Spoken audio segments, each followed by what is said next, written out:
द्वितीय क्वेश्चन सप्तम अध्याय के बाद यह है कि भगवत प्राप्ति कैसे हो।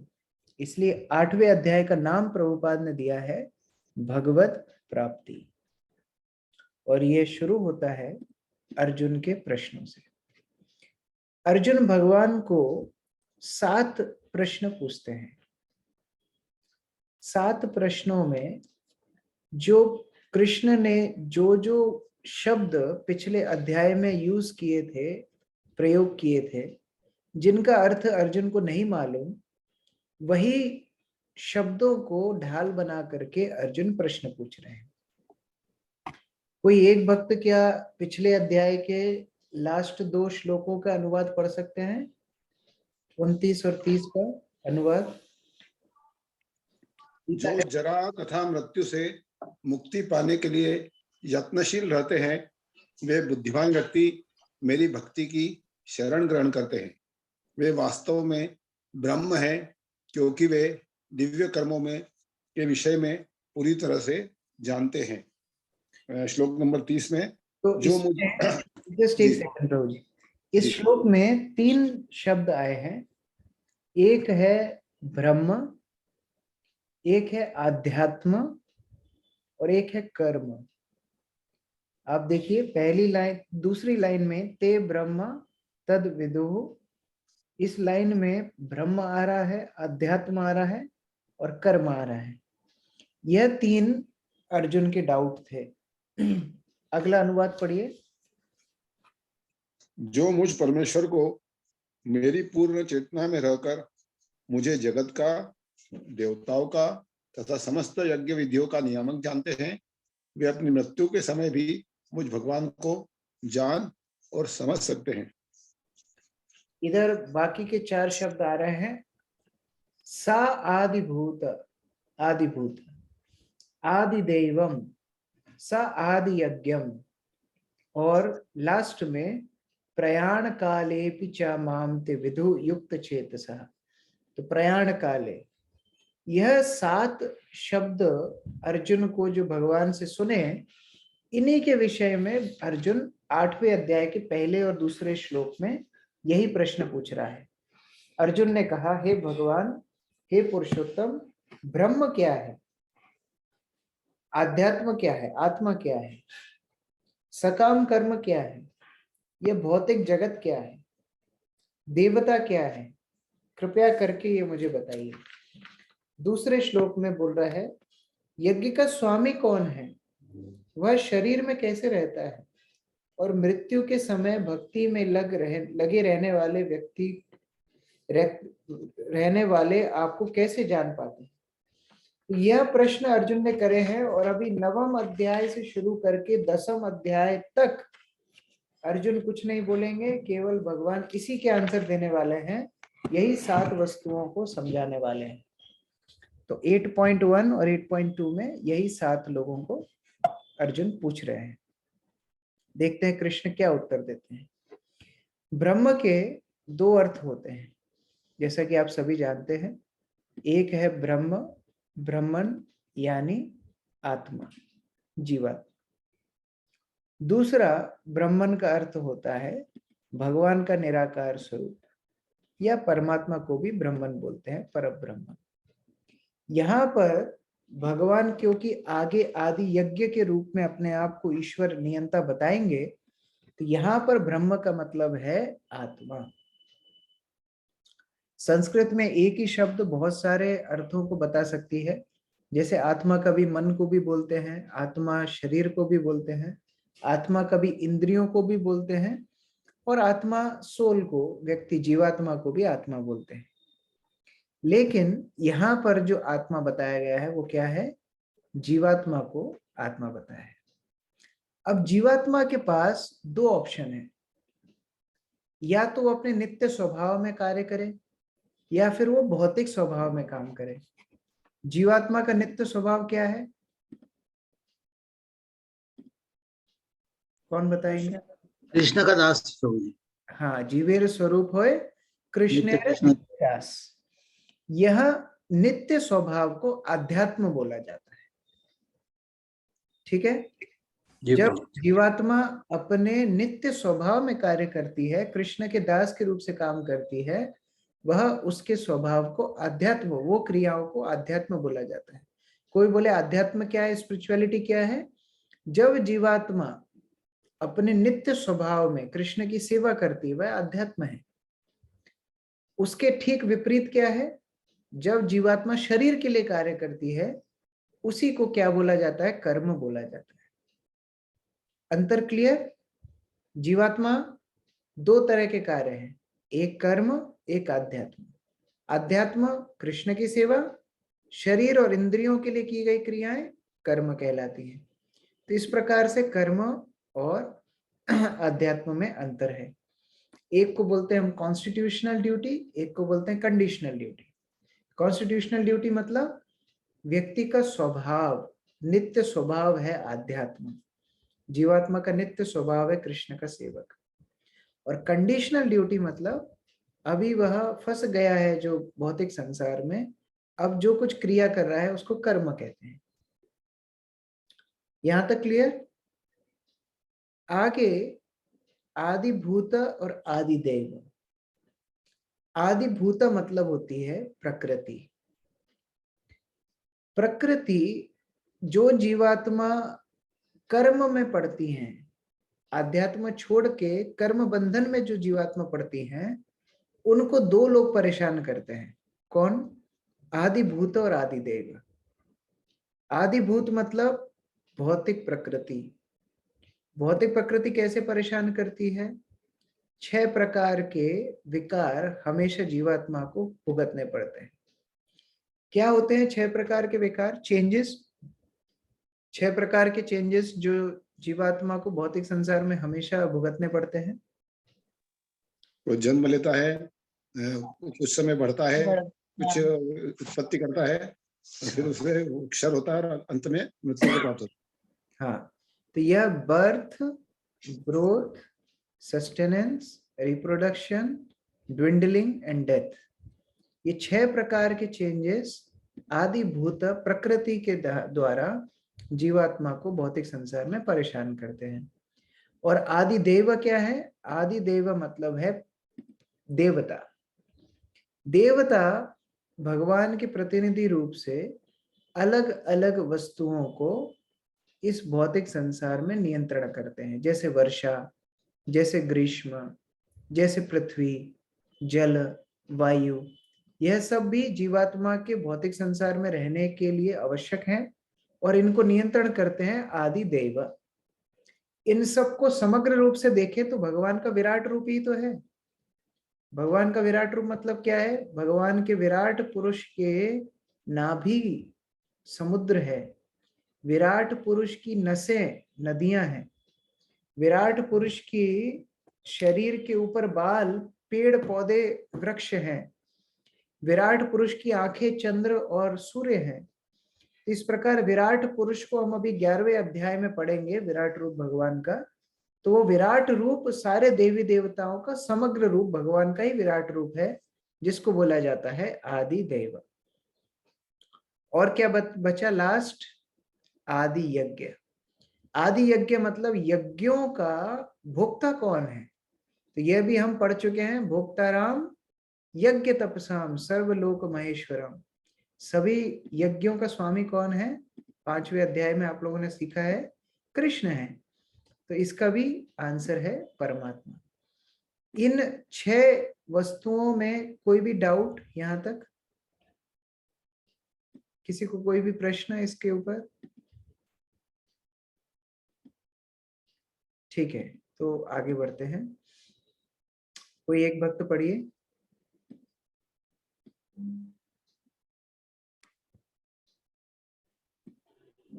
कृष्ण भावनामृत के सानिध्य से मनुष्य यह समझ सकता है कि भगवान किस तरह भौतिक जगत तथा देवताओं तक से नियामक हैं। धीरे धीरे ऐसी दिव्य संगति से मनुष्य का भगवान में विश्वास बढ़ता है। अतः मृत्यु के समय ऐसा कृष्ण भावना भावित व्यक्ति कृष्ण को कभी भुला नहीं पाता।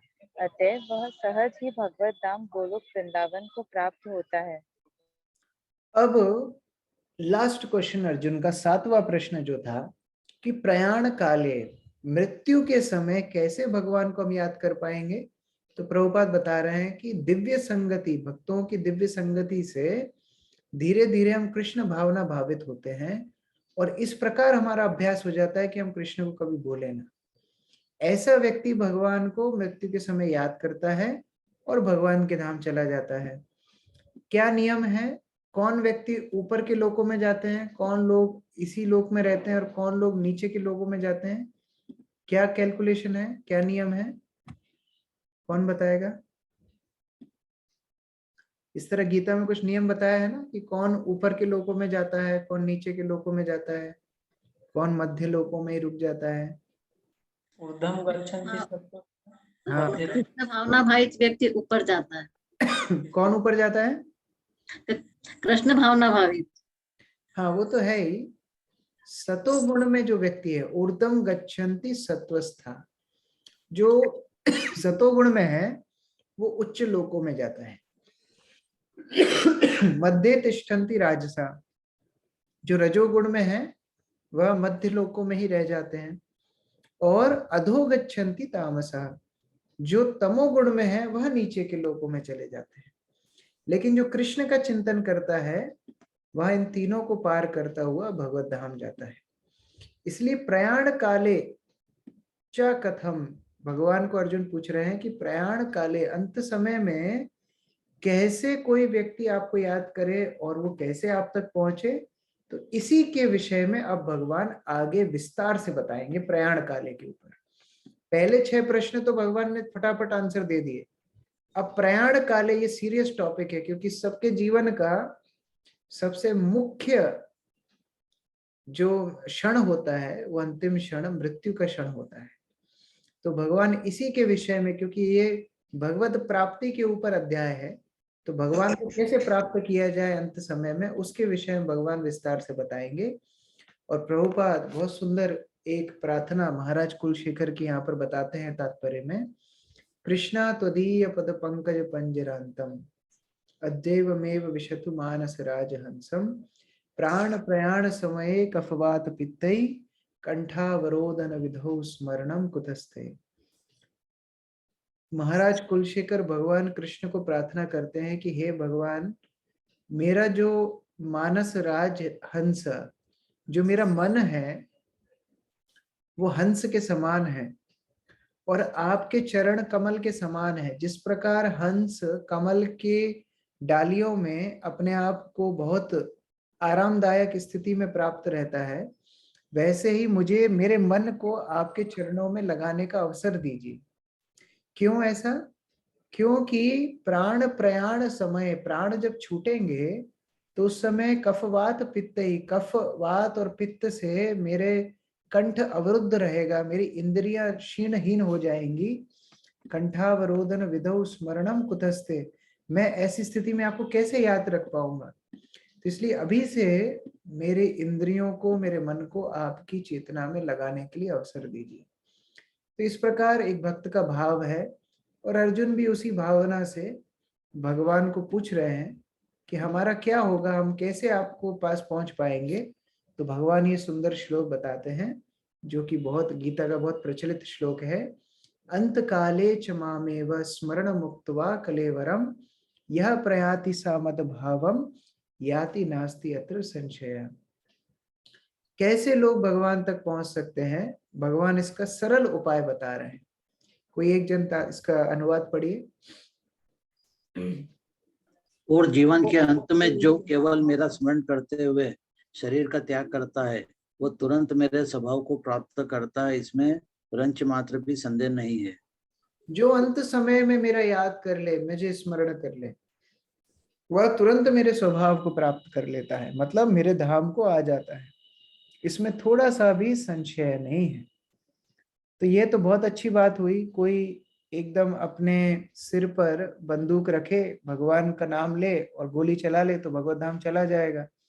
इतना माला करना, इतना सब करने का क्या आवश्यकता है। एक व्यक्ति ने पूरी 7 दिन की भागवत कथा सुनी और अंत में उसको पूछा गया कि आपको सबसे अच्छी कहानी कौन सी लगी, तो वो बोलता है अजामिल की कहानी सबसे अच्छी लगी।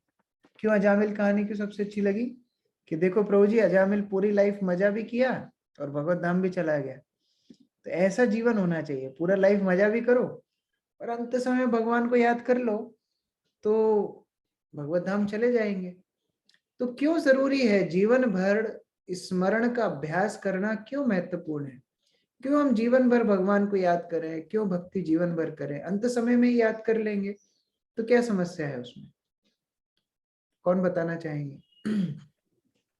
ऐसा बोलते हैं शास्त्रों के अनुसार कि अंत काल में इतनी भयंकर पीड़ा होती है कि हजारों वृक्षों के ढंग की पीड़ा होती है। तो उस वक्त हम ऐसी स्थिति में नहीं रहेंगे कि हम याद करेंगे भगवान को, कर पाएंगे। तो इसलिए हम जीवन भर जो ये कृष्ण भावना का अभ्यास करते हैं, वो उसी के लिए करते हैं कि जैसे बोलते हैं ना, साल भर हमने पढ़ाई की तो इन वक्त पे एग्जाम में हमको फिर इजीली एग्जाम दे सकते हैं हम लोग। यदि साल भर पढ़ाई नहीं की तो इन वक्त पे अपन सोचो IMPS के चक्कर में पड़े रहे और मालूम पड़ा नहीं मिले तो फिर परीक्षा में फेल होना पड़ेगा। इसलिए प्ले सेफ, अभी से ही अभी कृष्ण भावना का वो करें। साल भर पढ़ाई नहीं की, उसको अगर किताब भी खोल के रख दी जाए एग्जाम में, तो उसको यह भी नहीं पता होगा कि कहाँ से कॉपी करना है जी। मतलब अंत समय में मदद करने पर भी भगवान का नाम नहीं ले पाएगा। और कोई भक्त बताना चाहेंगे क्यों पूरा जीवन हमें स्मरण करना चाहिए भगवान का, क्या कारण है? हरे कृष्ण प्रभु जी। क्योंकि क्या रहता है, अगर कोई भी बात होती है तो अपन अंत समय में वो घटनाएं अपन को याद आती हैं, किसके साथ बुरा किया या अच्छा किया है, क्योंकि ये मन है। मन तो जाएगा ना, तो पहले जो गलत किया उसकी तरफ जाएगा, या फिर जो बहुत प्रिय है उसकी तरफ जाएगा, भगवान की तरफ जाएगा ही नहीं, क्योंकि हमारी प्रैक्टिस ही नहीं रही है। अभ्यास ही अगर हम नहीं भगवान को याद करने के, सही बात है। अगर अभ्यास रहेगा तो हम भगवान को याद कर पाएंगे, वरना नहीं कर पाएंगे। अभी भी जब हमको चोट लगती है, कभी चलते चलते ठोकर लग जाती है पैर में, तो हमारे मुंह से क्या निकलता है? भगवान का नाम निकलता है कि आ, ई, ई, उ, क्या निकलता है? बच्चे मम्मी को बुलाते हैं और अलग अलग, लेकिन भगवान को नहीं बुलाते हैं। मान लो आप गाड़ी में सफर कर रहे हैं, ड्राइवर चला रहा है गाड़ी, आपकी चलते चलते नींद लग गई गाड़ी में, और एकदम से कोई सामने आया, ड्राइवर ने एकदम से ब्रेक लगाया, आप हक पका के सीधा उठे, क्या निकलेगा मुंह से? हरे कृष्ण महामंत्र तो नहीं निकलेगा। तो यह मृत्यु भी अकस्मात आएगी। तो अगर अभ्यास उस प्रकार का नहीं होगा तो भगवान का चिंतन कैसे होगा? इसलिए भगवान का चिंतन करने का अभ्यास पूरा जीवन होना चाहिए। चैतन्य महाप्रभु बहुत एक सुंदर बात बोलते हैं। वह बोलते हैं, विषयर अन्न खैले मलिन है मन, मलिन मन खैले नहीं कृष्ण स्मरण। चैतन्य महाप्रभु बोलते हैं, जो विषयी लोगों का अन्न खाते हैं उनका मन मलिन हो जाता है, और मलिन मन से कृष्ण का स्मरण करना असंभव है। जिनकी चित्त शुद्ध नहीं है, जिनका मन शुद्ध नहीं है, वह भगवान का चिंतन स्मरण नहीं कर सकते। तो ऐसी स्थिति में भगवान का स्मरण करना है तो हमें अपने आप को शुद्ध करना होगा, इसलिए जीवन भर भक्ति करना आवश्यक है। और एक और बात है, देखिए कई बार भक्त प्रयाण काल के समय, अंत समय में हो सकता है ऐसी स्थिति में हो कि बाह्य रूप से भगवान को याद ना कर पाए। मान लो कोई भक्त कोमा में हो, किसी का एक्सीडेंट हो जाए, इस प्रकार की स्थिति में क्या होगा? तो भगवान वराह पुराण में बताते हैं कि ऐसा भक्त जिसने पूरा जीवन भर मेरा स्मरण चिंतन भजन किया है, अंत समय में अगर वो ऐसी परिस्थिति में हो कि वो मुझे याद नहीं कर पा रहा है, तो मैं उसे याद करूंगा और उसे अपने भगवत धाम लेकर के आ जाऊंगा। तो यह अंत काले च मामे व स्मरण मुक्त्वा कलेवरम, इसमें आचार्य लोग बताते हैं दोनों बात है। एक है भगवान का स्मरण भक्त करे, और ऐसा भक्त जिसने जीवन पर्यंत भगवान की सेवा भजन की है, भगवान उसका स्मरण भी करते हैं। तो ऐसा स्मरण करने से भी भक्त भगवान के पास चला जाता है।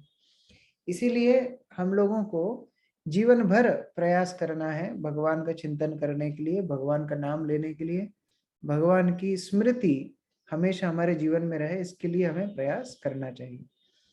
तो फिर अर्जुन बोलते हैं कि अच्छा और कोई ऑप्शन है? मान लो कहीं गलती से कुछ और याद कर लिया अंत समय पे, तो क्या होगा? भगवान ने बोला, वो वाली ट्रेन भी खुली है, वो वाला रास्ता भी खुला हुआ है।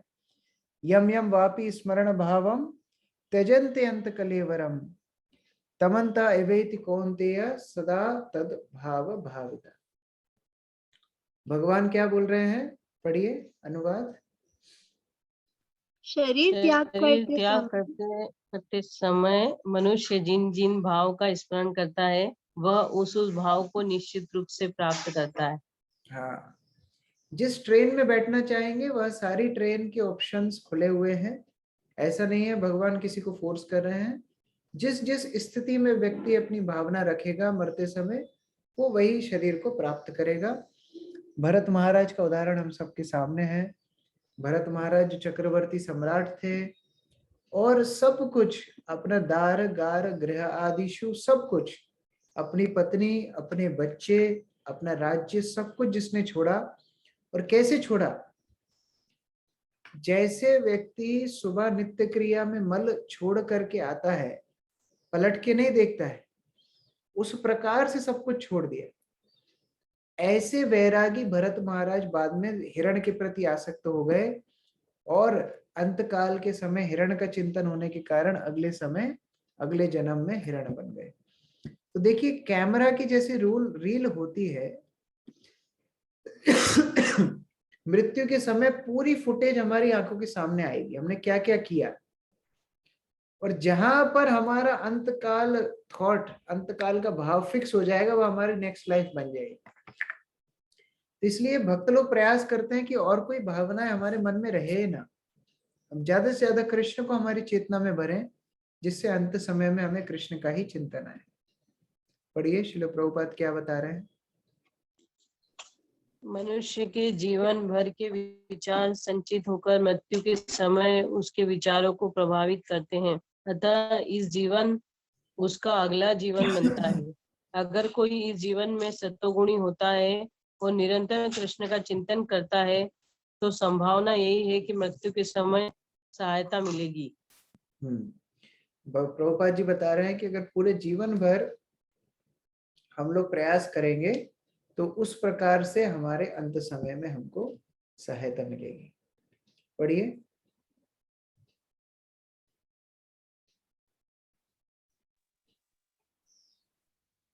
अंतकाले जीवन के अंतिम काल में अंतकाल जामा मुझ पर एक निश्चय ही स्मरण करना विग्रह अर्चन विशेषकर इसी उद्देश्य की पूर्ति के लिए है कि आप सदैव राधा कृष्ण की पूजा करते रहें, और स्वाभाविक है कि आप सदैव अपने हृदय में राधा कृष्ण का चिंतन करेंगे। तो प्रभुपाद बता रहे हैं कि जितनी भी सेवाएं हम करते हैं, चाहे वो विग्रहों की सेवा हो, चाहे अलग ही से अलग सेवा हो, उनका उद्देश्य एक ही है कि हम भगवान का स्मरण करें, और जिससे एक अभ्यास भगवान का स्मरण करने के लिए हो जाए कि अंत समय में हम भगवान को याद कर पाए। तो अभी फिर से कई लोग पूछते हैं कि अगर भगवान का नित्य स्मरण ही भक्ति की मुख्य अभ्यास है, तो बाह्य अभ्यासों का, बाह्य क्रियाओं का क्या उपयोग है? बाहर के दिखावों को क्यों हमको करना है? बैठ के हम भगवान का श्रवण करें, कीर्तन करें, स्मरण करें। क्यों तैयार होना है? क्यों धोती कुर्ता पहनना है? क्यों तिलक लगाना है? क्यों सिर मुंडवाना है? क्यों इतने बड़े बड़े त्योहार उत्सवों को मनाना है? क्या जरूरी है ये एक्सटर्नल्स को करने की, बाह्य अभ्यास को करने की? तो कौन बताना चाहेंगे क्या जरूरत है? नित्य स्मरण ही करना है तो बाह्य क्रियाओं का क्या आवश्यकता है? स्मरण तो बैठ के भी कर सकते हैं, जैसे पहले ऋषि मुनि बैठ के करते थे, तो अभी हम क्यों नहीं कर सकते? बाह्य अभ्यासों का क्या आवश्यकता है? दिखावा क्यों हरे करना? कृष्ण प्रभु जी, जैसे हमने हमेशा पढ़ा है ना कि भगवान के गुण रूप लीलाओं और भगवान के नाम में कोई भिन्नता नहीं है, तो जब हम वो भी कर रहे हैं तो हम भगवान का एक्चुअली साक्षात्कार ही कर रहे हैं ना एक तरह से। तो जब हम मतलब उन चीजों को करते हुए में भगवान की प्रेजेंस में है, तो हम ऐसे भी तो भगवान को स्मरण कर सकते हैं इन चीजों के द्वारा भी। नहीं, भगवान के गुण रूप लीला वो तो सब स्मरण में ही आ गया ना। मेरे कहने का मतलब ये बाह्य रूप से जो हम दिखावा कर रहे हैं वह जरूरी क्यों है? बाहर का आडंबर क्या जरूरी है? क्योंकि अगर हम लोग भगवत धाम हमको बाद में जाने को मिलता है तो वहां पर हमें कृष्ण के साथ ऐसे ही रहना है, उनके मतलब उनके जन्माष्टमी बनानी है और तिलक लगा के रहना है, जिस तरह से हम लोग यहाँ पर प्रैक्टिस कर रहे हैं रहने की, वो भगवत धाम जाने के बाद भी हमें वैसे ही रहना है। एक बार राधानाथ महाराज ने गोविंद प्रभु और गौरांग प्रभु इनको बुलाया। महाराज शिकागो में थे और गोविंद प्रभु और गौरांग प्रभु मुंबई में थे। तो इन दोनों को बोला कि तुम शिकागो आ जाओ, मुझे थोड़ी जरूरत है। उस समय महाराज जर्नी होम किताब लिख रहे थे, उसका प्रकाशन नहीं हुआ था। तो उन्होंने सोचा कि अरे हम दोनों महाराज के बड़े प्रिय हैं, तो हो सकता है किताब में कुछ मदद महाराज को चाहिए, इसलिए स्पेशली बुला रहे हैं। तो स्पेशली इंडिया से टिकट करके ये लोग अमेरिका गए, शिकागो में लैंड हुए। वहां पर डेढ़ दिन की जर्नी लगभग हो जाती है। सब कर करा के पहुंचे शिकागो में, जिस घर में महाराज रह रहे थे वहां पहुंचे। महाराज ने बोला ठीक है, मेरी मदद के लिए आप आए हैं, बहुत मैं आपके लिए कृतज्ञ हूँ। इस घर को बहुत समय हो गया है पेंटिंग किए हुए, आप दोनों इस घर को पेंट कर दीजिए। दोनों को इतना बड़ा झटका लगा कि हमको मुंबई से महाराज ने क्यों बुलाया, घर की पेंटिंग करने के लिए बुलाया। दोनों ने जीवन में कभी पेंटिंग नहीं की थी, दीवार पुताई नहीं की थी। तो फिर पूरी पुताई करने लगे, पूरा घर पोता, सब कुछ किया। फिर लास्ट में महाराज के सामने गए कि महाराज आपने हमको बुलाया इंडिया से पुताई करने के लिए। तो महाराज बोले कि तुम लोग प्रवचन में बड़ा सेवा सेवा बोलते थे, तो मैंने सोचा तुमको थोड़ा एक्सपेरिमेंटल नॉलेज भी होना चाहिए सेवा का, इसलिए बुलाया। तो उस प्रकार से हम लोग स्मरण कर रहे हैं, सब बात कर रहे हैं, कृष्ण सेवा करेंगे, वहां जाके हम बड़ा करेंगे, तो उसका अभ्यास तो होना चाहिए। अगर अभ्यास नहीं होगा तो वहां पर भगवत धाम में जाके क्या करेंगे, सही बात है। और एक और मुख्य बात है, देखिए अधिकांश लोग इस दुनिया में कर्म अधिकारी हैं। एक होता है कर्म अधिकारी, एक होता है ज्ञान अधिकारी, एक होता है भक्ति अधिकारी। भक्ति करने का अधिकार बहुत ही विरले लोगों को होता है। भक्ति इतनी सस्ती चीज नहीं है, लेकिन मैक्सिमम लोग कर्म अधिकारी हैं। कर्म करने में बड़ा उनको रुचि भी आती है, वो कर्म से अपने आप को रिलेट कर पाते हैं। तो भक्ति उस प्रकार से हमें एक आयोजन करके देती है, एक सुविधा देती है कि हम अपने कर्मों को कृष्ण के साथ युक्त कर पाए। इसीलिए भगवान अर्जुन को अगले श्लोक में बहुत सुंदर एक बात बोल रहे हैं जो हमारे लिए बहुत इंपॉर्टेंट है। कई लोग बोलते हैं गीता कर्म सिखाती है, वो भी गलत है। कई लोग बोलते हैं गीता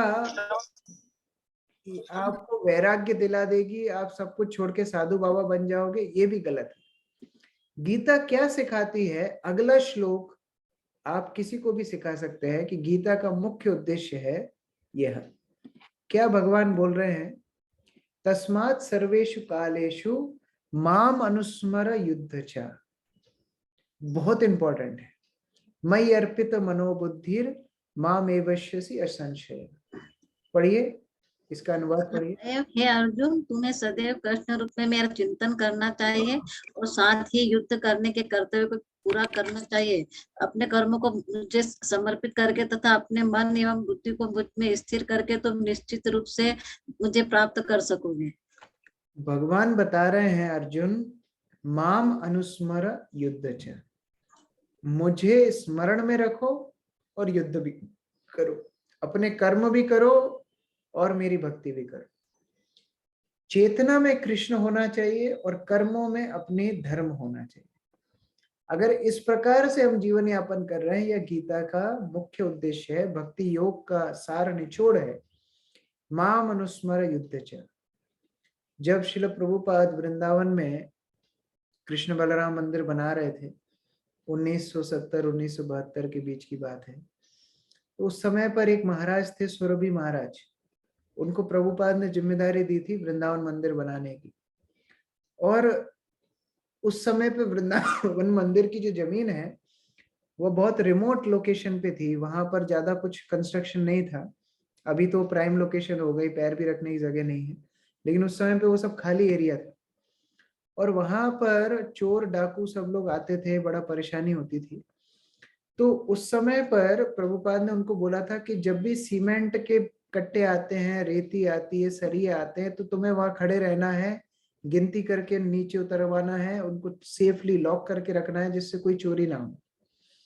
अब रात में कभी ट्रॉली आती 10 बजे, कभी आती 11 बजे, कभी आती 12 बजे, ये सुरभि महाराज वहां खड़े होके गिनती करते, ये अपने सीमेंट के कट्टे, सरिये, बालू, रेती। तो यह सोचने लगे कि मैं वृंदावन आया था कि मैं सोचा राधे राधे करूंगा, यहाँ क्या सीमेंट के कट्टे गिन रहा हूं। तो उन्होंने प्रभुपाद को लिख दिया कि प्रभुपाद, मैं तो वृंदावन आया था और यहाँ सीमेंट के कट्टे गिन रहा हूँ। प्रभुपाद ने बोला, ये तुम्हारा सीमेंट का कट्टे गिनना तुम्हारा जप है, मां मनुस्मर युद्ध च। ये हमारी जिम्मेदारियां करते हुए भगवान का स्मरण रखना, यह भक्ति योग का मुख्य आधार है। तो उस प्रकार से चैतन्य महाप्रभु ने रूप सनातन को बोला कि जैसे एक विवाहित महिला अगर है और उसका प्रेमी कोई और है, तो वो घर के कामकाज इतने अच्छे से करती है कि पति को शक ना हो। ये चैतन्य महाप्रभु रूप सनातन को बोलते हैं।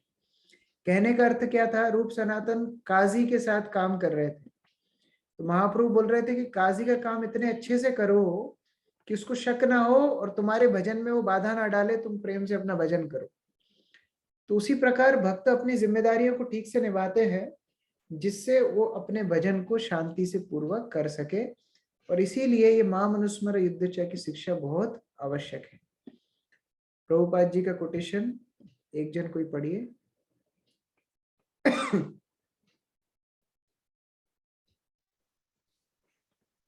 अर्जुन युद्ध कर रहे हैं, यह भी कृष्ण भावनामृत है। माँ अनुस्मरण युद्ध च, माँ अनुस्मरण युद्ध च, कृष्ण ने कहा तुम जप करो, साथ ही मेरा चिंतन भी करो, साथ ही युद्ध भी करो। उन्होंने यह कभी नहीं कहा कि केवल लड़ो या केवल जप करो, क्योंकि भौतिक जगत में यह संभव नहीं। इसलिए जप होना ही चाहिए, परंतु साथ इस आंदोलन को जारी रखने के लिए कार्य भी करना होगा। तो दोनों ही जरूरी हैं, और उस प्रकार से भगवान अर्जुन को शिक्षा दे रहे हैं। अभी आगे अर्जुन को भगवान बता रहे हैं कि उन्हें याद करके क्या फल मिलेगा, क्या फायदे क्या है भगवान को याद करने के। अभ्यास योग युक्तेन चेतसा नान्यगामिना परमं पुरुषम दिव्यम याति पार्थान चिंतन। इसका अनुवाद पढ़िए।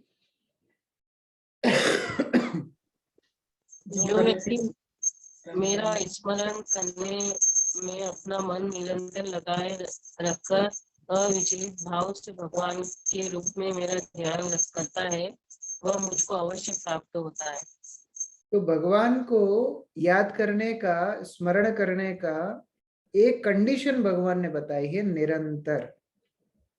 निरंतर, ऐसा नहीं कि केवल जन्माष्टमी पे मैं भक्त बनता हूँ, केवल एक दिन साल में आता हूँ, केवल संडे को मैं मंदिर आता हूँ, ऐसा नहीं। निरंतर, जो अविचलित भाव से निरंतर योग युक्तेन, अभ्यास योग युक्तेन चेतसा नान्यगामिना, ऐसा व्यक्ति मुझे अवश्य प्राप्त करता है। तो उस प्रकार से भगवान अपने आप को चिंतन के लिए एक वस्तु बता रहे हैं कि अगर चिंतन करना है, मेडिटेशन करना है, ध्यान करना है, तो किसका करना है?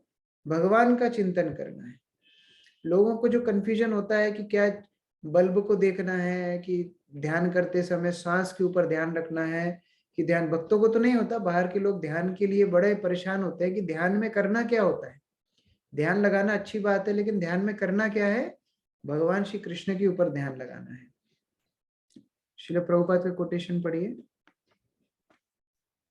अगर आप 24 घंटे कृष्ण का चिंतन करते हैं, तब आप पूर्णतया कृष्ण भावना भावित हो जाएंगे और आपका जीवन सफल हो जाएगा। अन्य किसी वस्तु को आने न दें। इसमें थोड़ा सा अभ्यास की आवश्यकता ही अभ्यास योग युक्तेन चेतसा नान्यगामिना। यहाँ निश्चय कीजिए कि आप अपने मन को कृष्ण के अलावा कहीं और नहीं जाने देंगे।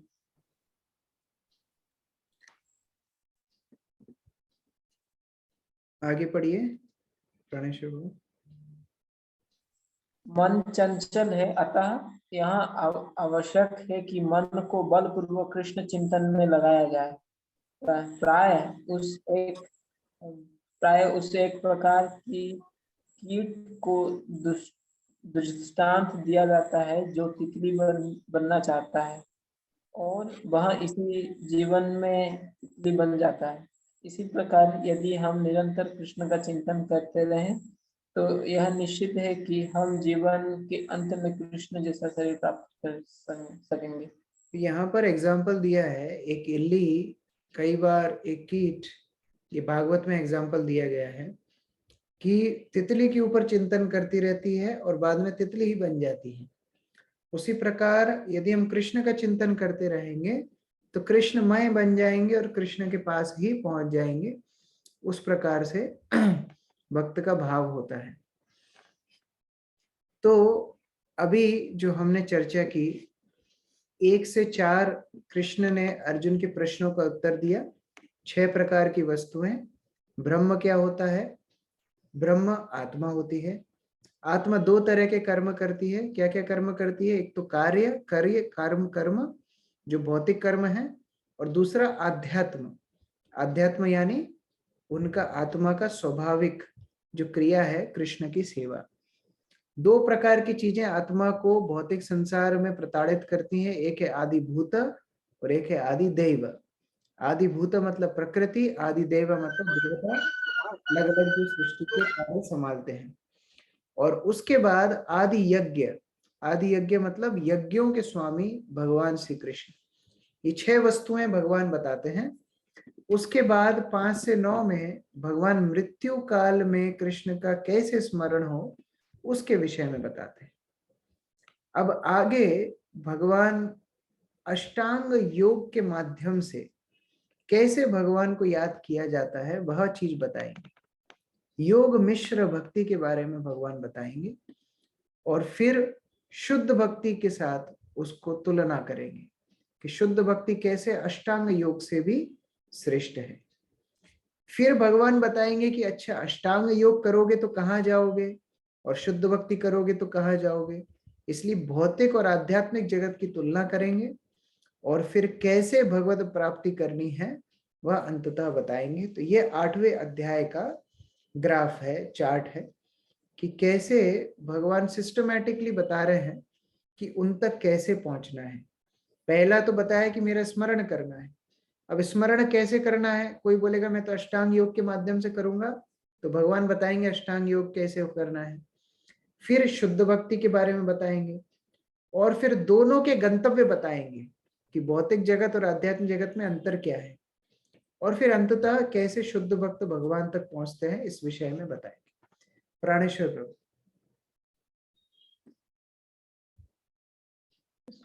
क्वेश्चन है, हाँ। जैसे कि 29 और 30 श्लोक में अर्जुन पूछते हैं कि कृष्ण बोलते हैं कि जैसे ये ब्रह्म तद विदुः कर्म चाखिला, मतलब उसको तुमको ब्रह्म समझना होगा, और क्योंकि वो जो कि आध्यात्म कर्म करता है।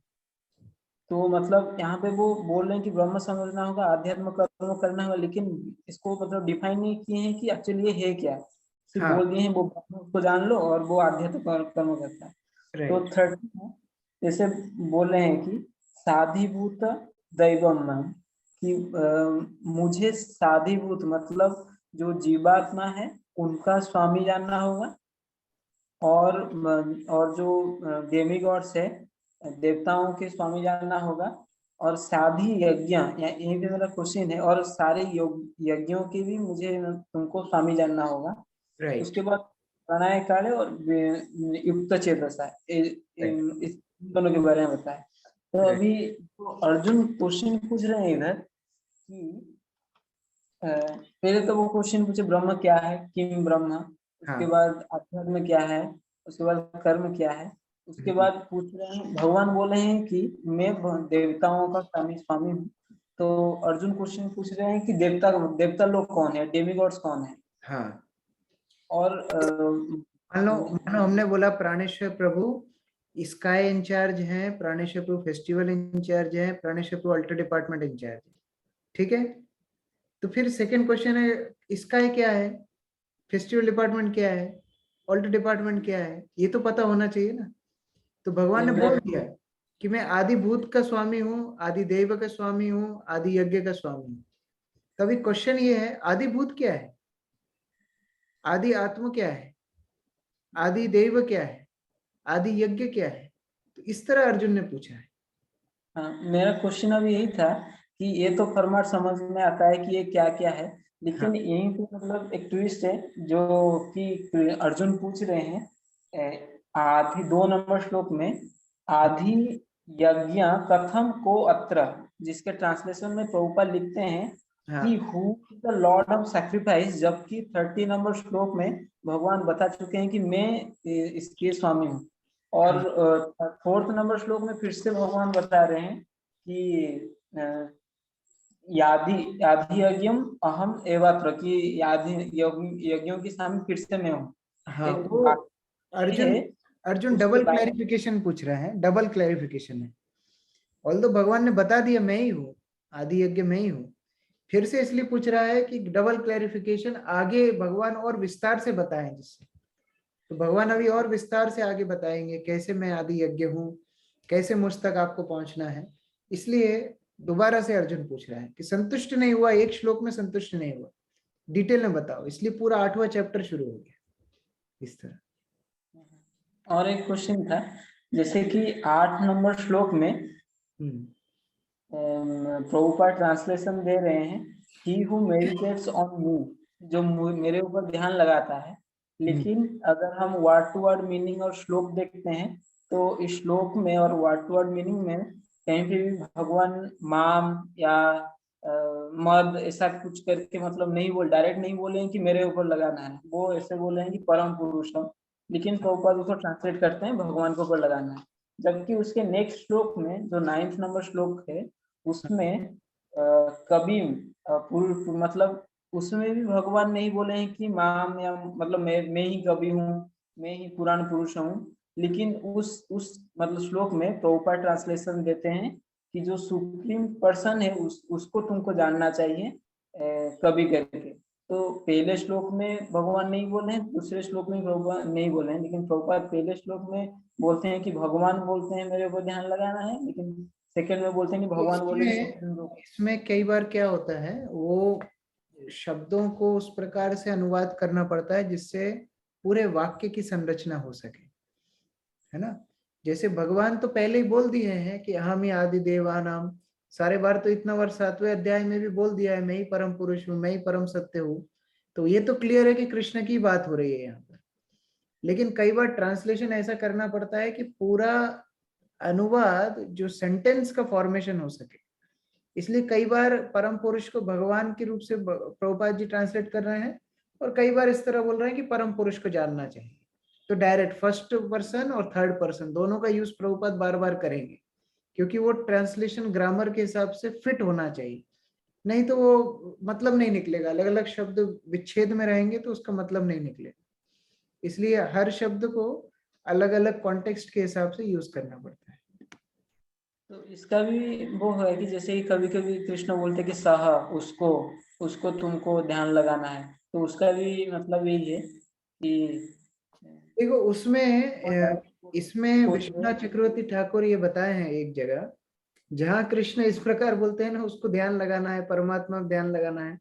इसका मतलब है एक्चुअली कृष्ण परमात्मा से भी बड़े हैं। परमात्मा तो भगवान का अंश है ना, कृष्ण उनसे भी बड़े हैं। इसलिए कई बार बोलते हैं हाँ योगी किस पे ध्यान करता है, परमात्मा पे ध्यान करता है, मेरा तो अंश पे ध्यान करता है, इसलिए इनडायरेक्ट बोल रहे हैं। क्योंकि भगवान कृष्ण तो उनके भी आदि हैं, उनके भी स्तोत्र हैं, इसलिए उस कॉन्टेक्स्ट में भी समझना चाहिए। जब विष्णु की बात हो रही हुई, भगवान के प्रकाश है, लेकिन भगवान स्वयं कृष्ण जो है, गोविंदम आदि पुरुषम, जो आदि पुरुष है, स्वयं रूप भगवान कृष्ण है, वो तो सारे अवतारों के स्तोत्र हैं। तो वो बात अलग है। इसलिए कभी कभी आ सकता है कि भगवान बोले परमात्मा पे ध्यान, उसके ऊपर ध्यान, इसके ऊपर ध्यान। तो उधर इसलिए बोल रहे हैं क्योंकि भगवान के विस्तारों की बात हो रही है, डायरेक्ट भगवान की बात नहीं हो रही। इसलिए। Thank you. ठीक है। नेक्स्ट। हाँ, मेरा एक क्वेश्चन था कि कृष्णा हमको भगवत गीता में ना इतना कंफ्यूज क्यों कर रहे हैं? मतलब जब भगवत प्राप्ति का सबसे अच्छा सॉल्यूशन है भक्ति योग करना, तो भगवान ने इतने सारे योगाभ्यास क्यों बताए हैं? ये तो और भी टफ है, भक्ति योग तो और भी इजी है, तो उन्होंने इसीलिए डायरेक्ट क्यों नहीं बताया कि तुम भक्ति योग करो तो मुझे इसीलिए प्राप्त कर पाओगे? इसीलिए बता रहे हैं क्योंकि अभी हमको ऐसा क्यों लग रहा है, क्योंकि हम इस्कॉन में आ गए हैं, हमको कृष्ण कॉन्शियसनेस के बारे में पता है, जब हम जानते हैं, इसलिए हमको लग रहा है कि भक्ति कितनी आसान है। लेकिन जो लोग कृष्ण भावनामृत में नहीं आए हैं, जो योग से आसक्त हैं, उनका क्या? उनके बारे में भी तो भगवान को सोचना है। जो कर्म से आसक्त हैं, उनका क्या? उनके बारे में भगवान को सोचना है। तो यहाँ देखना, जैसे कभी कभी माता पिता को बच्चों की जिद्दी पे मना करना होता है, तो जैसे मानो बच्चों ने जिद्दी की कि हमको अभी टॉफी खाना है, नहीं मान रहा है, तो माता पिता बोलते हैं एक काम करो, 10 घंटे पढ़ाई करो तो मैं तुमको एक डेयरी मिल्क दूंगा। तो बच्चे भी जानते 10 घंटे बैठ के मैं पढ़ नहीं सकता हूँ, तो बाद में अपने आप छोड़ देगा कि ठीक है मेरे को डेयरी मिल्क नहीं खाना है।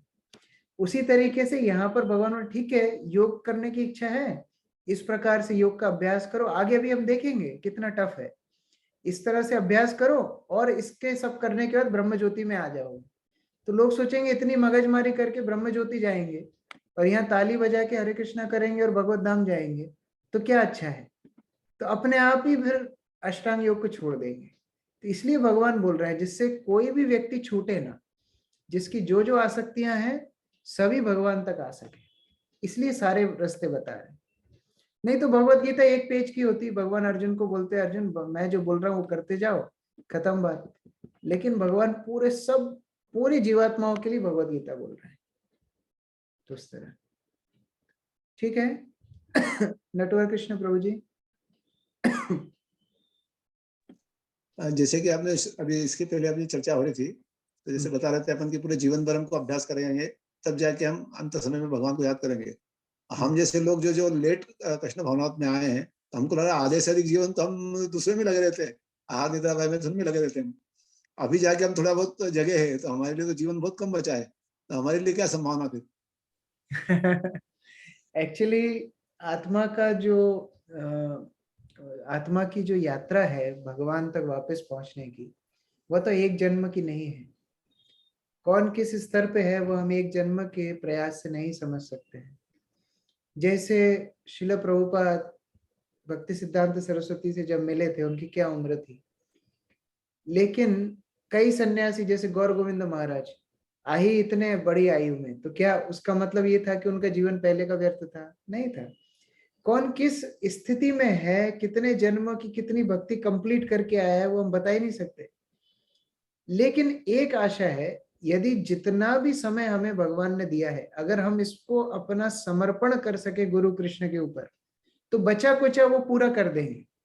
ग्रेस मार्क्स देने में परंपरा एकदम तत्पर रहती है, एकदम तैयार रहती है।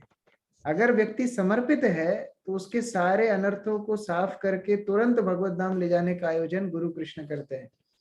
तो हमारा काम उतना ही है कि हम अब जब आए हैं, जैसी स्थिति में आए हैं, अब कम से कम पूर्ण समर्पण करने का प्रयास करना है।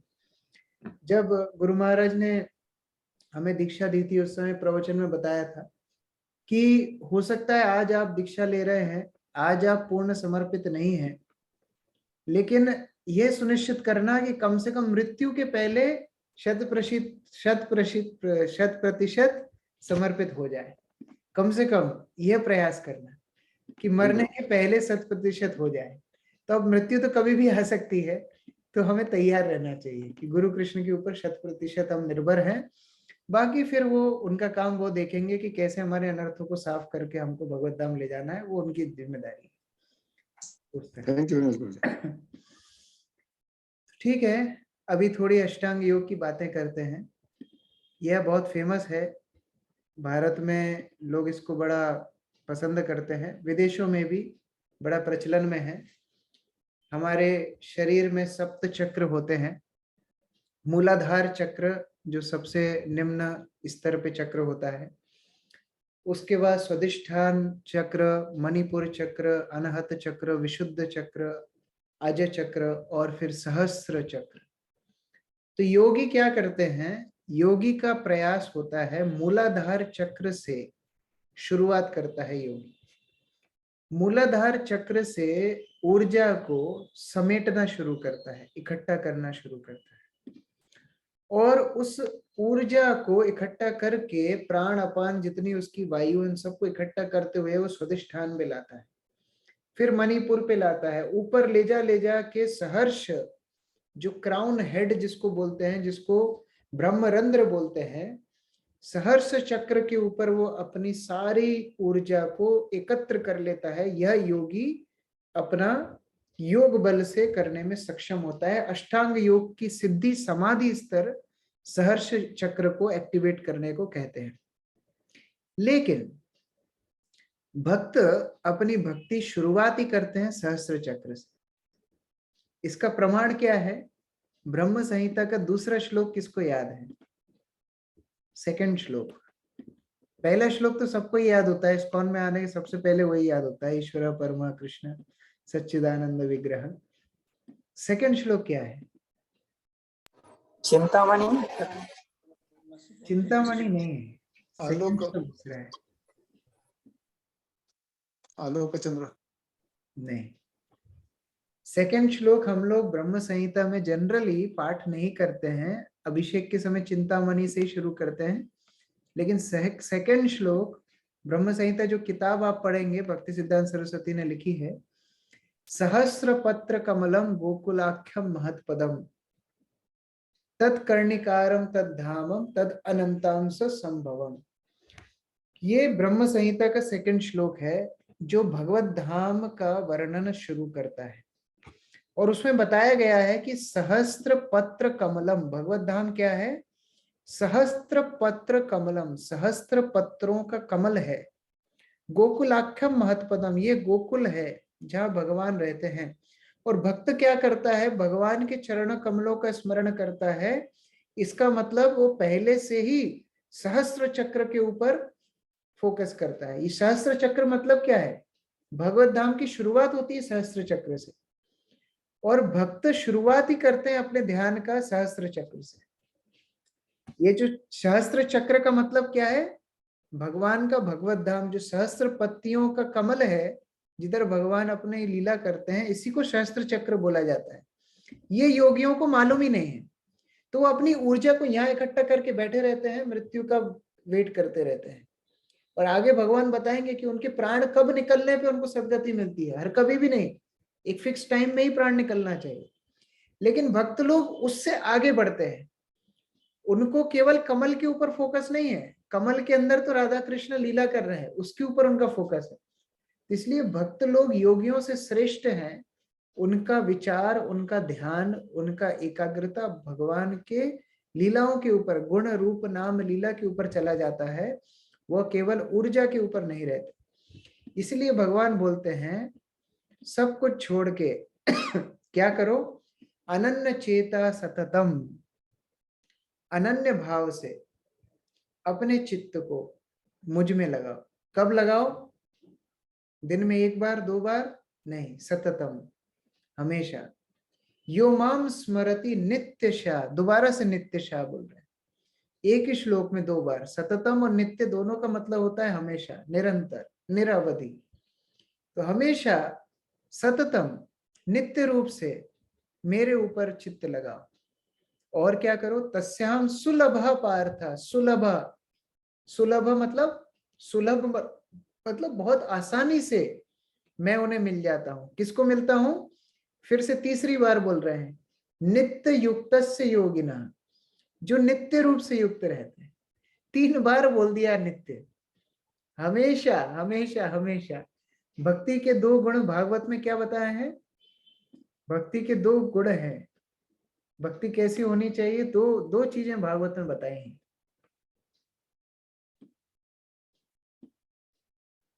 कैसी होनी चाहिए सबको पता है।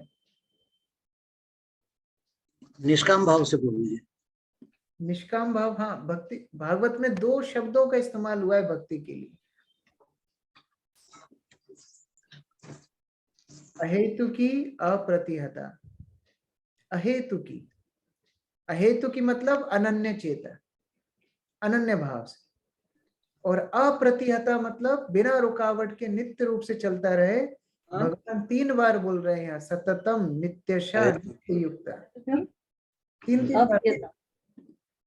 तो इस प्रकार से यहाँ पर भगवान बल दे रहे हैं कि जो मुझे निरवधि रूप से, निरंतर रूप से मुझे याद करता है, स्मरण करता है, ऐसा भक्त मेरे पास आता है।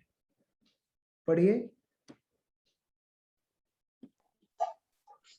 सतता का अर्थ है कहीं भी और किसी भी समय, ठीक जैसे मेरा घर वृंदावन में है, वह कृष्ण का स्थान है। अभी मैं आपके स्थान अमेरिका में हूँ। इसका अर्थ यह नहीं कि मैं वृंदावन से बाहर आ गया, क्योंकि मैं सदैव कृष्ण का ही चिंतन करता हूँ, इसलिए मैं सदैव भारत या वृंदावन में ही रहता हूँ। प्रभुपाद क्या बोल रहे हैं, जहाँ चिंतन भगवान का है वही तो वृंदावन है। इसीलिए अन्य भाव से भगवान का जो स्मरण करता है वही भगवान के भगवत धाम को प्राप्त करता है। यहाँ अनन्य शब्द पे भगवान बल दे रहे हैं। अन्य, अन्य यानी बिना, अन्य, अन्य मतलब कोई और, बिना किसी और की शरण के केवल और केवल भगवान की शरण लेना, इसको ही शुद्ध भक्ति बोलते हैं। देखिए भक्ति बहुत प्रकार की है। एक भक्ति होती है भक्ति मिश्र कर्म, कर्म ही कर्म है, थोड़ा बहुत उसमें भक्ति है। जैसे अमरस में हम ऊपर से थोड़ा कुछ इलायची डाल देते हैं ना, इलायची पाउडर, उस तरह मुख्यतः कर्म ही है, थोड़ा सा भक्ति उसमें मिला दिया। उससे श्रेष्ठ होता है भक्ति मिश्र ज्ञान, ज्ञान कांडी है, थोड़ा बहुत भक्ति मिला है। उससे ऊपर होता है कर्म मिश्र भक्ति, अभी उल्टा हो गया, भक्ति ज्यादा है फिर भी कर्म करने की थोड़ी प्रवृत्तियां मिली हुई है। उससे ऊपर होता है ज्ञान मिश्र भक्ति, भक्त है, भक्ति कर रहा है, लेकिन ज्ञान फिर भी थोड़ा थोड़ा ज्ञान कांडी थोड़ी चेतना है। लेकिन जब ज्ञान और कर्म से, कर्म ज्ञान कर्मादि अनावृतम, जब ज्ञान और कर्म से पूर्ण रूप से शुद्धि हो जाती है, तब उसको बोलते हैं केवल भक्ति। जो हम सुबह गाते हैं, श्री गुरु चरण पद्म केवल भक्ति सदमा, केवल भक्ति मतलब शुद्ध भक्ति। शुद्ध भक्ति, यहाँ पर भगवान शुद्ध भक्ति के ऊपर बल दे रहा है कि अनन्य भक्ति करो। अनन्य भक्ति कौन करता है, मारो भी राखो भी जो इच्छा तुहार, कल हम चर्चा कर रहे थे, निरपेक्ष भक्त, जिसकी कोई और अपेक्षा नहीं है, शुद्ध भक्ति ऐसे भक्त करते हैं। और भगवान इस अनन्य भक्ति के बारे में अनेक बार बताएंगे। 8वें अध्याय में अनन्य चेता बताया है, फिर 22वें श्लोक में भक्ति अनन्य, 9वें अध्याय में फिर आएगा, 11वें अध्याय में फिर आएगा, 13वें अध्याय में फिर आएगा। बहुत बार अनन्य भक्ति के बारे में भगवान भगवत गीता में बताएंगे बार बार, क्योंकि ये बहुत इंपॉर्टेंट है। क्यों इंपॉर्टेंट है, अनन्य भक्ति करने से तस्याहम सुलभः पार्था। पढ़िए क्या बोल रहे हैं भगवान। जो अनन्य भाव से निरंतर मेरा स्मरण करता है उसके लिए मैं सुलभ हूँ, क्योंकि वह मेरी भक्ति में प्रवृत्त रहता है। भगवद गीता 8:14 के तात्पर्य से। तो उस प्रकार से भक्त भगवान को प्रेम करते हैं और भगवान उनको सुलभ रूप से मिल जाते हैं। पढ़िए। यह है हमारा कृष्ण भावना भावित जीवन। अगर कृष्ण कुछ चाहते हैं तो मुझे करना ही होगा, मुझे स्वयं के लिए कुछ भी नहीं करना है। यह है वृंदावन जहाँ सभी कृष्ण की इच्छा पूर्ति करना चाहते हैं, चाहे वे गोप बालक हो, बछड़े, गाय, वृक्ष, पुष्प, जल, गोपियां, वृद्धजन, यशोदा माई, नंद महाराज, वे सभी कृष्ण की ही इच्छा पूर्ण करने में लगे हैं। यह है वृंदावन, तो आप इस भौतिक जगत को वृंदावन में बदल सकते हैं अगर आप कृष्ण की इच्छा पूर्ण करने को सहमत हो जाएं। ऐसा होता है वृंदावन। भगवत गीता 16:4 पर दिए प्रवचन से। तो भगवत धाम जाने का मतलब क्या है, भगवत धाम जाने का मतलब है हम अनन्य भक्ति करने का अभ्यास कर लें, हम यह सीख जाए कि केवल कृष्ण की संतुष्टि करना भक्त का स्वभाव होता है। अब भगवान आगे के श्लोकों में बता रहे हैं कि भौतिक जगत और आध्यात्मिक जगत में अंतर क्या होता है। देखो, कोई पूछ सकता है कि चलो ठीक है, मैं अभ्यास भी करूं, मैं सीखूं भी अनन्य भक्ति करना, मैं पूर्ण रूप से शरणागत होना भी सीखूं, तो मुझे मिलेगा क्या? तो भगवान ने बोला है भाई तुम भगवत धाम आओगे। तो लोग बोलेंगे भगवत धाम में ऐसा क्या है जो मैं भगवत धाम के लिए इतना प्रयास करूं? तो भगवान ने बोला ठीक है, कंपेयर कर लेते हैं, भौतिक संसार को कंपेयर कर लेते हैं, आध्यात्मिक संसार को कंपेयर कर लेते हैं, दोनों को कंपेयर करके देख लेते हैं कौन सा अच्छा है। तो भगवान आगे के 4 श्लोकों में भौतिक जगत को बताएंगे और फिर 3 श्लोकों में आध्यात्मिक जगत को बताएंगे कि भाई देखो, ये है तुम्हारा भौतिक जगत और ये है मेरा आध्यात्मिक जगत, अब आप डिसाइड करो आपको आना कहाँ है। तो भगवान शुरुआती करते हैं, आ ब्रह्मा भुवना लोका पुनः अवर्तिनो अर्जुना माम उपेत्य तो कौन्तेय पुनर्जन्म न विद्यते। जिनके पास हिंदी गीता है थोड़ा अनुवाद पढ़िए 16वें श्लोक का, 16th श्लोक। इस जगत में इस जगत में सर्वोच्च लोक से लेकर निम्नतम सारे लोग दुखों के घर हैं, जहाँ जन्म तथा मरण का चक्कर लगा रहता है। किंतु हे कुंती पुत्र, जो मेरे धाम को प्राप्त कर लेता है वह फिर कभी जन्म नहीं लेता। भगवान बोल रहे हैं आ ब्रह्मा भुवना लोका, ब्रह्मा बन जाओ, चाहे नीचे के लोकों में चले जाओ, ऊपर से लेके नीचे तक सारे ही लोकों में क्या है? पुनरावर्तिनो अर्जुना, जन्म मृत्यु जरा व्याधि चारों में मिलेंगी। इस पूरे भौतिक संसार को बोलते ही दुखालय है। तो ऐसे दुखालय में रहना क्यों तुम्हें पसंद है? तुम मेरे भगवत धाम में आओ, वहां कोई पुनर्जन्म न विद्यते, वहां कोई जन्म मृत्यु जरा व्याधि नहीं है। और भगवान बताते हैं ब्रह्मा के बारे में आगे।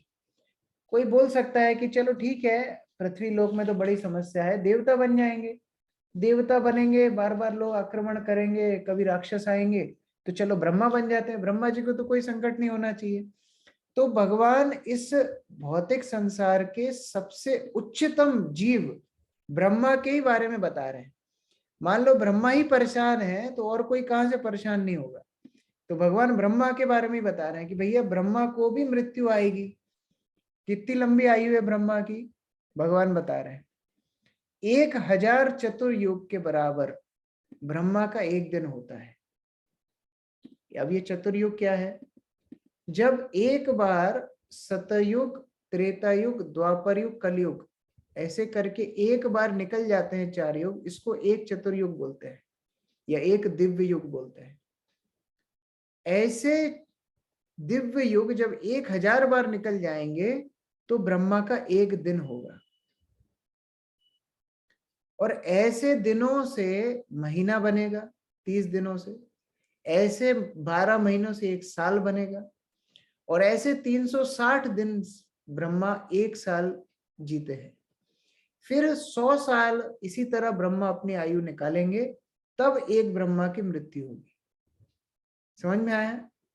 जैसे हमारी 100 साल आयु होती है, होनी चाहिए, पहले ही लोग निकल लेते हैं अभी तो कलयुग में, लेकिन 100 साल जैसी हमारी आयु होती, ब्रह्मा की भी 100 साल है। अंतर क्या है? उनका एक दिन कितना है? हमारे 1000 चतुर्युग के बराबर है। इतनी लंबी आयु ब्रह्मा की है कि 1000 चतुर्युग निकल जाए तब ब्रह्मा का एक दिन हो, और इतनी बड़ी एक रात भी होती है। ऐसे करके दिन रात बन के 24 घंटे बनते हैं, और ऐसा एक साल 360 दिन के बराबर चलता है, तब जाके एक ब्रह्मा की मृत्यु होती है। भगवान बता रहे हैं कि डरा रहे हैं, समझ में नहीं आ रहा। भगवान बोल रहे हैं इतना सब जीने के बाद भी ब्रह्मा को मरना पड़ता है। और देखो कितना दुख है। मान लीजिए आपने अपना घर बनाया, इतनी मेहनत लगती लोगों को एक घर बनाने में, और आप रात में सोए, सुबह उठे, आपने देखा आपका घर पानी में बह गया, आपको कैसा लगेगा? ब्रह्मा रोज जब सोते हैं तब प्रलय आ जाती है, 14 भुवन डूब जाते हैं। फिर से जब सुबह उठते हैं, फिर से उन्हें 14 भुवन बनाने हैं। कितना थैंकलेस जॉब है। आपको पता है आप सोगे रात में, फिर से मिट जाएगा सब कुछ, फिर सुबह उठ के फिर बनाना है। ऐसे करके आपको 100 साल जीना है।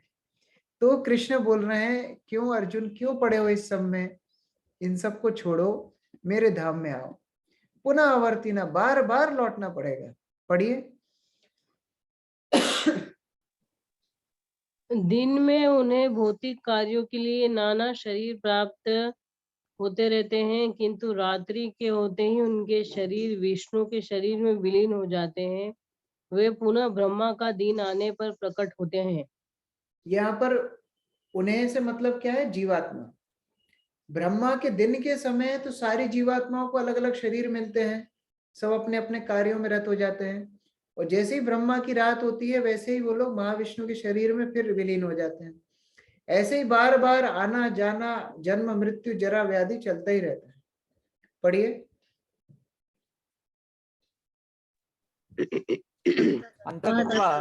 का जीवन समाप्त होता है तो सबका संहार हो जाता है और करोड़ों वर्षों तक अप्रकट रहते हैं। अन्य कल्प में ब्रह्मा का पुनर्जन्म होने पर वे पुनः प्रकट होते हैं। इन प्रकार वे भौतिक जगत के जादू से मोहित होते रहते हैं। तो उस प्रकार ब्रह्मा भी बचे नहीं हैं, भौतिक संसार में वो भी गोते खाते रहते हैं, आते जाते रहते हैं। और प्रभुपाद बोलते हैं परपट में, भूत्वा भूत्वा प्रलीयते, बार बार सृष्टि होती है, बार बार प्रलय आती है, बार बार हम जन्म लेते हैं, बार बार मरते रहते हैं, यही सर्कस चलता रहता है। तो भगवान इतना डरा देते हैं अर्जुन को, इतना डरा देते हैं कि अर्जुन बोलता है, भैया इतनी नेगेटिविटी क्यों फैला रहे हो, आपने क्या सुना नहीं, अगर ग्लास आधा भरा है तो उसको आधा खाली मत बोलो। अभी नटवर कृष्ण ने जस्ट पानी पिया आधा ग्लास, तो आधा भरा है ऐसा बोलो, आधा खाली मत बोलो। लेकिन अब प्रश्न है, इसको क्या बोलोगे आप? ये तीसरा नंबर का ग्लास है, पूरा भरा है। दूसरा नंबर का ग्लास को तो लोग बोल देते हैं आधा भरा बोलो, आधा खाली मत बोलो, नेगेटिव बातें मत करा करो, आप पॉजिटिव पॉजिटिव बातें करो। पहले नंबर के ग्लास को क्या बोलोगे, भरा है कि खाली है, क्या है? इतना डिफिकल्ट क्वेश्चन है। पूरा भरा हुआ है प्रभु जी। पूरा भरा तो तीसरा नंबर का है, पहले नंबर का ग्लास क्या है? अपन किधर से भी देखेंगे तो वो तीसरे नंबर पे ही आएगा। इधर से देखेंगे तो भी तीसरे नंबर पे है, उधर से देखेंगे मेरा तो भी मेरा प्रश्न एकदम सिंपल है। ये जैसे ग्लास है, अभी मैं इसका पानी पी रहा हूँ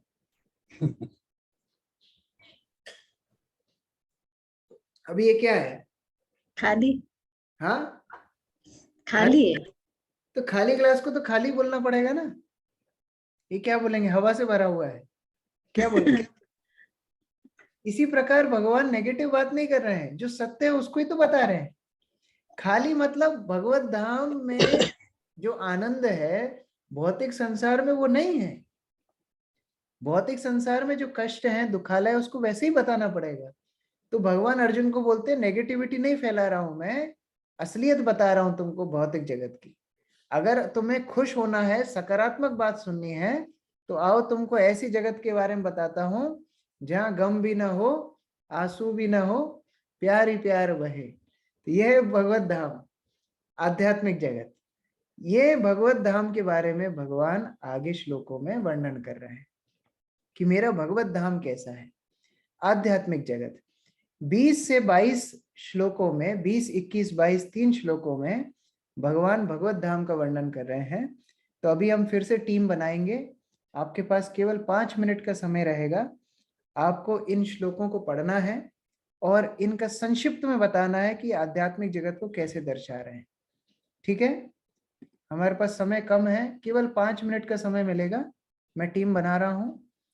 20 नंबर श्लोक टीम नंबर 1 करेगी, 21 नंबर श्लोक टीम नंबर 2 करेगी, 22 नंबर श्लोक टीम नंबर 3 करेगी। ठीक है, 20, 21, 22। तो अभी आपकी टीम्स तैयार हैं।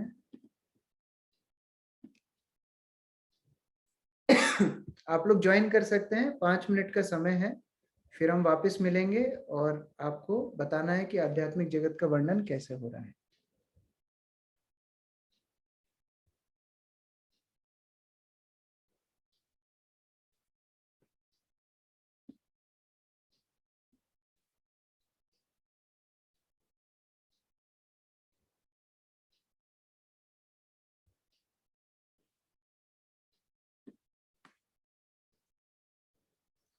सुरेंद्र प्रभु और रिदम माता जी, आप लोग भी ग्रुप ज्वाइन कर लीजिए।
ठीक है, टीम 1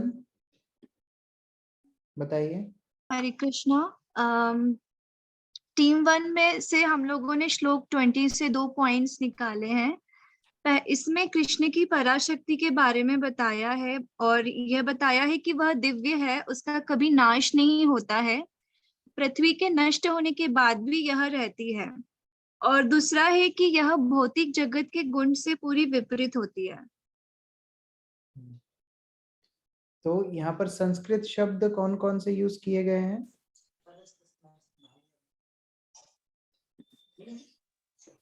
संस्कृत शब्द सर्वेषु भूतेषु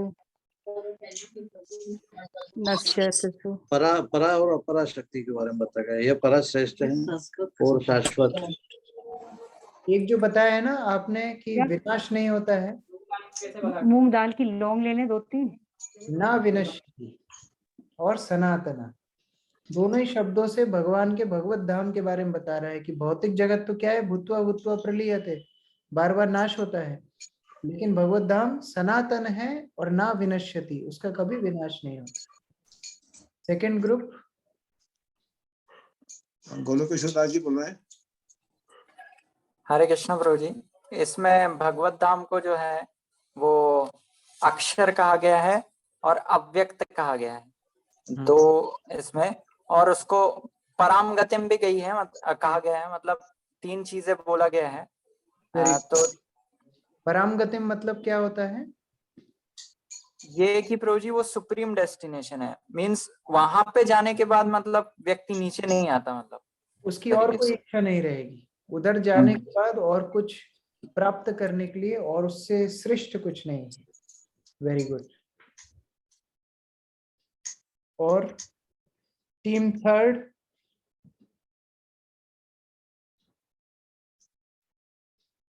प्रभु जी 22 जो श्लोक है उसमें एक तो मतलब ये कहा गया है कि आनंद चिन्मय रस एक मतलब धाम है, आनंद चिन्मय रस कहा जाता है, जहाँ ब्रह्म संहिता में परम धाम को आनंद चिन्मय रस कहा गया है, जहाँ पे सभी वस्तुएं परम आनंद से पूर्ण होती है। और दूसरा एक इसमें कहा गया है कि ये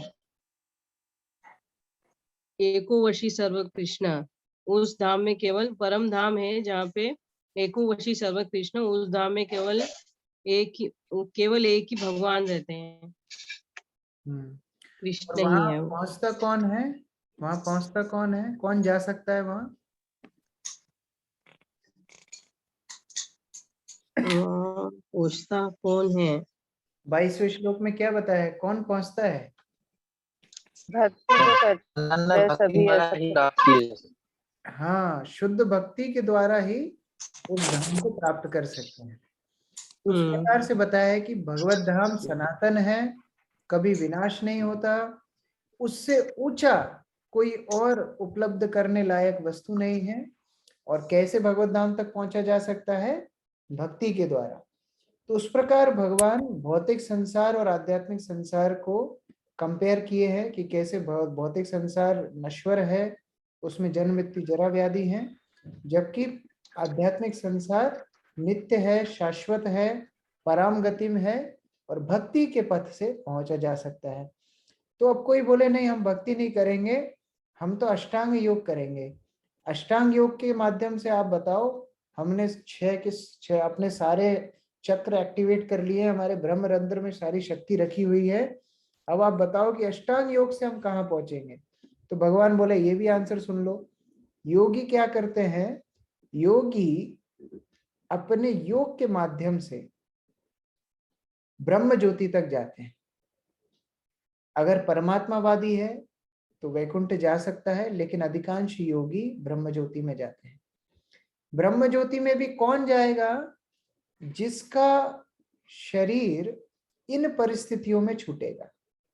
पहली परिस्थिति अग्निदेव के प्रभाव में, यानी कि अग्नि पक्ष में। दूसरा दिन के उजाले में, रात में नहीं छूटना चाहिए। ये पिक्चर में रात में दिखाया है, रात में नहीं जाएगा, दिन में जाएगा। दूसरा दिन में भी कोई शुभ क्षण होते हैं, जिनने पंचांग वंचांग देखा है हमको मालूम होगा कि कुछ समय अच्छा होता है, कुछ समय बुरा होता है। दिन में चौघड़ी बोलते हैं, अलग अलग चौघड़ियां। हाँ, इस प्रकार से अलग अलग चौघड़िया में जो शुभ चौघड़िया है उसी में शरीर छूटना चाहिए। अच्छा, कृष्ण पक्ष और शुक्ल पक्ष, 2 तरह के पक्ष होते हैं। 15 दिन शुक्ल पक्ष चलता है चंद्रमा की स्थिति का, और 15 दिन कृष्ण पक्ष चलता है। तो कृष्ण पक्ष में शरीर नहीं छूटना चाहिए, शुक्ल पक्ष में छूटना चाहिए। और 6 महीने सूर्य उत्तरायण में रहता है, 6 महीने दक्षिणायन में रहता है। तो केवल 6 महीने उत्तरायण के उसी में शरीर छूटना चाहिए। तो साल का आधा क्या हो गया? यहीं पर खत्म हो गया, 6 महीने। अब उन 6 महीनों में से शुक्ल पक्ष और कृष्ण पक्ष में से केवल शुक्ल पक्ष चलेगा, तो आधा टाइम और चला गया। तो लगभग 3 महीने बचे, हर महीने का आधा 15 दिन, तो लगभग 3 महीने। उन 3 महीने में से भी रात में नहीं, केवल दिन में, तो और आधा समय चला गया, मतलब लगभग 1.5 महीना मान लो। उसमें से भी केवल प्रकाश का समय, और उसमें भी अच्छे चौगड़िया में। और फिर अग्निदेव प्रसन्न होना चाहिए। ऐसे सब स्थिति क्लियर होगी ये पूरा अक्कड़ बक्कड़ बम्बे वो होगा, तब योगी पहुंचेगा ब्रह्म ज्योति में, ऐसा भगवान बता रहे हैं। पढ़िए।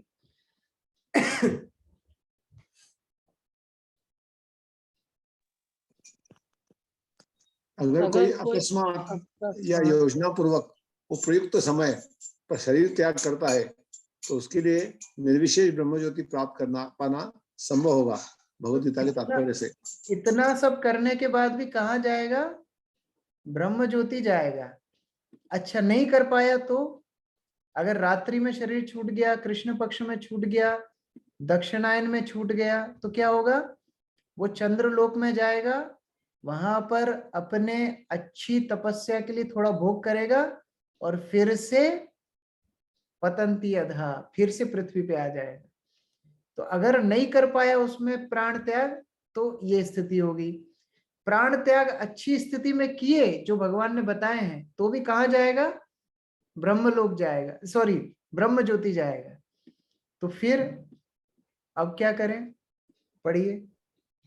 यदि योगी सिद्ध होता है तो वह इस जगत से शरीर छोड़ने का समय तथा स्थान चुन सकता है, किंतु यदि वह इतना पटु नहीं होता तो उसकी सफलता उसके अचानक शरीर त्याग के संयोग पर निर्भर करती है, भगवत गीता 8:23 के तात्पर्य से। मतलब अगर बहुत ही निपुण योगी है तो अपना शरीर छोड़ने के लिए समय निर्धारित कर सकता है, जैसे भीष्म पितामह ने किया।